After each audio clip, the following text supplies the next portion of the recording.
વચ્ચે પુણા ગામ ખાતે વહેલી સવારે ગેસની બોટલનો બ્લાસ્ટ થતા 6 લોકો દાઝી ગયા હતા, જેઓને તાત્કાલિક સારવાર માટે હોસ્પિટલે ખસેડાયા હતા. સુરતમાં આગના બનાવો વધી રહ્યા છે, ત્યારે સુરતના પુણા ગામ વિસ્તારમાં આવેલ નાલંદા સ્કૂલની સામે રાધે કૃષ્ણ સોસાયટીના એક મકાનમાં ગેસનો બાટલો બ્લાસ્ટ થયો હતો. વહેલી સવારે ગેસનો બાટલો બ્લાસ્ટ થતા 6 લોકો દાઝી ગયા હતા, જેઓને સ્થાનિકોએ તાત્કાલિક 108 એમ્બ્યુલન્સની મદદથી સારવાર માટે સ્મીમેર હોસ્પિટલે ખસેડ્યા હતા.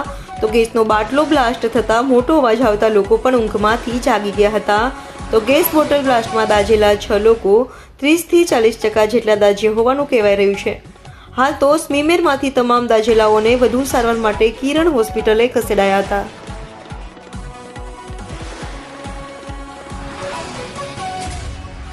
મારો જ વિસ્તાર વોર્ડ નંબર 16ની અંદર પુણા ગામમાં રાધેકૃષ્ણ સોસાયટીમાં રાતનું એવું કહે છે કે રાતનું સિલિન્ડર લીકેજ હશે, જેના કારણે આખા રૂમની અંદર ગેસ ફેલાઈ ગયો હશે અને સવારમાં આ લોકોએ કોઈ પણ ઘરના કોઈ સભ્યો ઉઠ્યા હશે ને એમણે જેવી ઇલેક્ટ્રિક આપણે લાઇટ ચાલુ કરવા માટેની સ્વિચ પાડી એટલે તરત જ આખો બ્લાસ્ટ થયો છે. એટલે સિલિન્ડર જે બ્લાસ્ટ થાય એ નહીં, ગેસના કારણે આખા રૂમમાં બ્લાસ્ટ થયો છે. ના દરવાજાઓ તૂટી ગયા છે, પાછળની દિવાલ આખી પડી ગઈ છે અને કોઈ સવારમાં વોશરૂમમાં ગયું હશે તો એ બી ત્યાંથી ઉપરથી છેક નીચે આવી ગયું છે.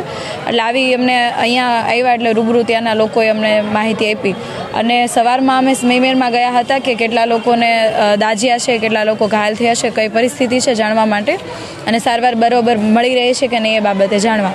તો ત્યાં સારવાર દરમિયાન અમે પહેલાં જેટલા દાઝેલા લોકો હતા એમને મળ્યા અને એમના પરિવારજનોને પણ મળ્યા અને એ લોકોને એવું કહેવું હતું કે અમે કે સ્મીમેરમાંથી અત્યારે કિરણ હોસ્પિટલમાં ટ્રાન્સફર કરીએ છીએ, અમને કિરણ હોસ્પિટલમાં જવું છે.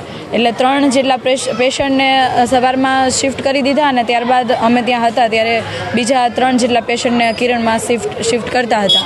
અને ડૉક્ટરોની જે પ્રમાણે ડૉક્ટર સાથે ચર્ચા થઈ એ પ્રમાણે એમનું કહેવું એવું હતું કે 35%, કોઈ 33%, કોઈ 40% એટલું દાઝ્યા છે. અત્યારે બધા જ જે સભ્યો છે, જે પેશન્ટ છે, બધા અત્યારે હાલમાં સ્ટેબલ છે, એટલી માહિતી છે.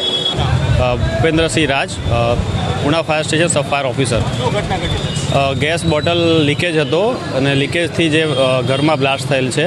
આપણે નાલંદા સ્કૂલની બાજુમાં રાધાકૃષ્ણ સોસાયટી, ઘર નંબર 33, 3rd ફ્લોરની ઉપર સવારે 6:15 કલાકે ગેસ લીકેજ થયેલો હતો. જે ગેસના લીધે ફ્લેશ ફાયર જેવી ઘટના બની છે, જેમાં ગેસ બોટલ ફાટતો નથી પણ જે ગેસ ઘરમાં પ્રસરેલો હોય છે કે જ્યાં પણ આપણે રેગ્યુલેટરના જોડે જે ટ્યુબ હોય છે, આપણે પાઇપ હોય છે, એમાંથી લીકેજ થઈને આખા ઘરમાં પસરી ગયો હતો.